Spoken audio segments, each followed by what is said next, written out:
केशवसूत उर्फ कृष्णाजी केशव दामले यांच्या जन्मस्थळी मालगुण या ठिकाणी आपण उपस्थित आहे। मालगुण हे त्यांचं जन्मगाव। केशवसूत यांचा जन्म या ठिकाणचा आहे। मराठी साहित्यामध्ये त्यांनी जे कार्य केलं त्या कार्याला एक उजाळा मिळावा म्हणून त्यांचं जन्मगावी स्मारक बांधण्यात आलेलं आहे। केशवसूतांचा जन्म 7 ऑक्टोबर 1866 साली झाला। पूर्वी कवितांमध्ये 2च प्रकार होते, संत काव्य प्रकार होतं आणि आणखी एक पौराणिक काव्य, अशा प्रकारचे 2 प्रकार होते।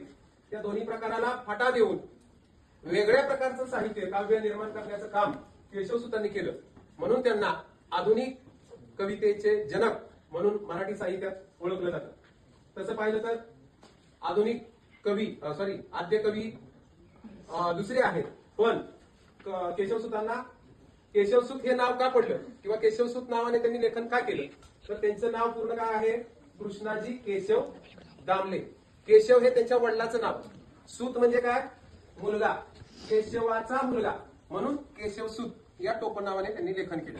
आणि अनेक कविता आपल्या अभ्यासक्रमामध्ये आपल्याला अभ्यासाला आहे, 5वी 7वी 7वी 8वी 10वी 12वी पर्यंत अभ्यासक्रमामध्ये या कविता आपल्याला पाहायला मिळतात। इथं ज्या कविता लावलेल्या आहेत एक त्यांच्या लेखणीतील काही गाजलेल्या किंवा महत्वाच्या काव्य पंक्ती इथं लावलेल्या आहेत। झपूर्झा ही एक काव्यपंक्ती त्यांची विस्मरणीय आहे, अविस्मरणीय आहे। कारण झपूर्झा म्हणजे काय तर झपाटून जाऊन असं एकदम वेड्यासारखं जीवन जगणं, त्याला झपूर्झा असं म्हटलं जातं।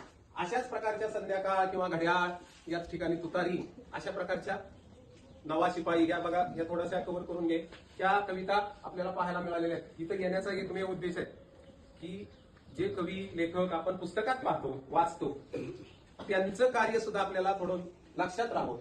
उद्या तुम्हाला आपण जर हे इतक्या जवळ असून जर आलो नसतो तर आपल्याला हे लक्षात पण राहिलं नसतं। म्हणजे आम्ही सुद्धा 2-3 वेळा आलो, पण पहिल्यांदाच आम्ही मुद्दाम म्हणून तुम्हाला यावेळेस इकडे आलेला।